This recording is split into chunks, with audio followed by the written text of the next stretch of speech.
को बिल्कुल भी अच्छा नहीं लगता है तो वो अपनी बेटी को गोलियों से भून देता है। 3 गोलियां उसके अंदर मारता है। जब उसके चाचा को आवाज़ आती है तो चाचा आवाज़ सुनता है और दौड़ा दौड़ा भाग के आता है और उसे हॉस्पिटल ले जाया जाता है।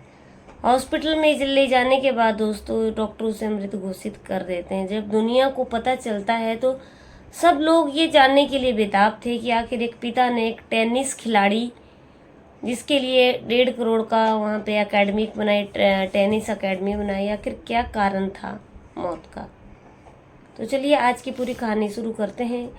आज से आप लोगों से मेरी एक गुजारिश है दोस्तों कि पूरी कहानी आप सुनना, तभी आपको पता चलेगा कि आखिर कहानी क्या है। राधे राधे, नमस्कार। 100 मिनट चैनल में बहुत ज़्यादा हार्दिक अभिनंदन है। तो दोस्तों आज की कहानी जो है मैं आपको बता दूं, सेक्टर 57 की, गुरुग्राम के, हरियाणा के सेक्टर 57 की है, जहाँ पे सुशांत लोक 2 में बृहस्पतिवार की सुबह करीब 11:30 पे महिला टेनिस खिलाड़ी को उसके पिता के द्वारा जो है वो 3 गोलियां मारी जाती हैं। और जब उसके पिता उसको 3 गोलियां मार देते हैं तो उसकी एकदम हत्या हो जाती है, वो मर जाती है। अब क्या होता है कि अब जब सब लोगों को पता चलता है तो जांच होती है। जांच में सामने आता है कि ये जिसको गोली मारी है उसका नाम राधिका यादव है और वो एक टेनिस खिलाड़ी है। उसकी एक टेनिस एकेडमी जो है वो चलती है, जिसके चलते पिता जो थे वो नाराज थे और वो नहीं चाहते थे कि वो टेनिस एकेडमी अपनी चलाए। तो उन्होंने लाइसेंस रिवॉल्वर से उसकी पीठ में जो है वो दोस्तों 3 गोलियां मार दी। या राधिका यादव जो है वो एकदम बहुत ज़्यादा गंभीर हालत में हो जाती है और उसे एक निजी हॉस्पिटल में ले जाया जाता है, जहां डॉक्टर जो है वो उसका इलाज करते हैं और उसकी इलाज करते बाद जो है वो मर जाती है। वो दुनिया छोड़ करके चली जाती है और पिता जो हैं वो, उनको बिल्कुल पछतावा नहीं होता है। अब ये जो जिसकी ये राधिका यादव जो है वो ये राज्य स्तर पर टेनिस खिलाड़ी है और इसकी उम्र जो है वो दोस्तों 25 साल है, जो कि अपने फैमिली के साथ, अपने परिवार के साथ सेक्टर 57 में सुशांत लोक 2 में रहती थी। उसके साथ जो है वो उसकी पूरी फैमिली रहती थी। राधिका यादव टेनिस एकेडमी चलाती थी। वो टेनिस की बहुत मानी हुई खिलाड़ी थी और बच्चों को जो है वो वहाँ पे उसने एक एकेडमी खोल रखी थी। और का यादव जो है उसका नाम एक लड़के के साथ भी दोस्तों जोड़ा जा रहा है, जो कि इन दिनों विदेश में रह रहा है। यही युवक राधिका के साथ फिल्म के गीतों में भी दिखाई दे रहा है, क्योंकि राधिका को जो है वो गाना गाने का काफ़ी शौक था। वो रील्स भी बनाती थी और खेल के साथ जो है वो उसको अभिनय के क्षेत्र में भी बहुत ज़्यादा वो प्रतिभाशाली थी। एल्बम में एक गीत कारवां यूं ही चलता रहे मेरा, इसमें जो है वो उसने रोल किया था और फिर और भी बहुत सारे उसने रोल किए थे, मतलब गाने भी गाए थे।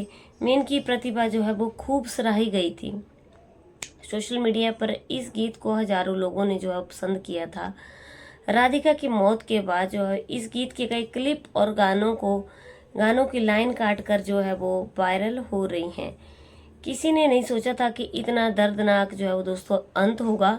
खेल के मैदान पर प्रदेश स्तर को पहचान बनाने वाली टेनिस खिलाड़ी राधिका यादव के जीवन का अंत इतना दुखदाई होगा किसी ने भी सोचा नहीं था। शायद ही किसी ने सोचा होगा। खेल के बाद कला के क्षेत्र में भी नाम कमाने के लिए राधिका खूब मेहनत करती थी और उसकी जो गीत थे वो काफ़ी तारीफ के काबिल थे। और यह जो है वो उसकी कला के क्षेत्र में काफ़ी प्रतिभाशाली भूमिका रही है। कुछ महीने पहले जो है वो राधिका के कंधे में दोस्तों चोट आ गई थी, जिसके चलते वो अभ्यास जो है वो नहीं कर पा रही थी। बताया जा रहा है कि राधिका के पिता ने ही करीब 1.5 करोड़ की लागत से जो है वो 1.5 करोड़ लगाया हुआ, जिससे उसके लिए जो है वो टेनिस एकेडमी बनाई थी। राधिका गानों के साथ रील्स भी बनाती थी। इसमें उस खेल से जुड़ी विभिन्न गतिविधियां रहती थी। एकेडमी खोलने के बाद क्या होता है दोस्तों कि राधिका के पिता नाराज हो गए थे और उनका कहना था कि गांव में जब भी वो कभी बाहर निकलते हैं तो लोग जो है उनको ताने देते हैं कि ये बेटी की कमाई को खाता है और ये बातें जो हैं वो उनके दिल में नहीं उतर पा रही थी। इस बात को लेकर पिता दीपक काफ़ी परेशान रहता था। बीते 15 दिनों से पिता व बेटी ने टेनिस एकेडमी को लेकर इनका आपस में जो है वो झगड़ा चल रहा था और काफ़ी इनके जो है वो कहासुनी हुआ करती थी। राधिका जो है वो एक फिल्म में भी काम करती थी, कुछ छोटे छोटे जो है वो रील्स बनाती थी और टेनिस की जो है वो ये खिलाड़ी थी। राधिका यादव के साथ एक लड़के का गाना शूट हुआ था जो कुछ मिनटों के लिए था। अब इस लड़के का कहना ये है कि मेरा नाम राधिका के साथ जो है वो जोड़ना बिल्कुल गलत है। अब जो है वो दोस्तों पुलिस जो है वो राधिका के मोबाइल की जांच अभी कर रही है कि उसने किस किस से बात की थी और क्या कहानी थी। राधिका का जो है वो सोशल मीडिया पे भी अकाउंट था जिसमें उसके हज़ारों फॉलोवर थे। घर के आसपास जो है वो लगे हुए पुलिस सीसीटीवी की जांच कर रही है, इसे पूरी जिससे जो है वो दोस्तों पूरी गतिविधियों का जो है वो जायजा लिया जा सके। अब रील्स की लत जो है वो सामाजिक रिश्तों को भी कैसे कैसे तार कर रही है। उसका ताज़ा उदाहरण हरियाणा के गुरुग्राम का है, जहां पिता यादव ने अपने लाइसेंसी पिस्टल से जो रील बनाने की शौकीन अपनी बेटी राधिका की बेधड़क जो है वो दोस्तों हत्या कर दी। अब क्या होता है कि अब ये दोस्तों एक बात बता दूं कि 21वीं सदी का ये नया समाज है जहां रियल लाइफ पर हावी होती जा रही है। रियल लाइफ के कुछ मूल्यों को निगलती जा रही है और हम कुछ नहीं कह पा रहे हैं। अब क्या होता है और क्या नहीं होता, ये सारी चीज़ें जो हमें पता चलेगा कि टेनिस प्लेयर बेटी द्वारा एकेडमी खोले जाने की वाली कमाई से बाप के पुरुषवादी अहम को जो है वो ठेस पहुंचती थी। उन्हें बहुत गलत लगता था बाप स्वयं क्या काम करता है, इसका खुलासा अभी तक नहीं हुआ है। इसके अलावा इस विभत्स घटना का एक और एंगल बेटी का एक उनको बिल्कुल भी ये चीज़ें बिल्कुल पसंद नहीं थी। अपनी सगी होनहार बेटी को 3 गोलियों से छलनी करने के वक्त बाप के हाथ बिल्कुल भी नहीं काम पे। इसका सही अर्थ यही है कि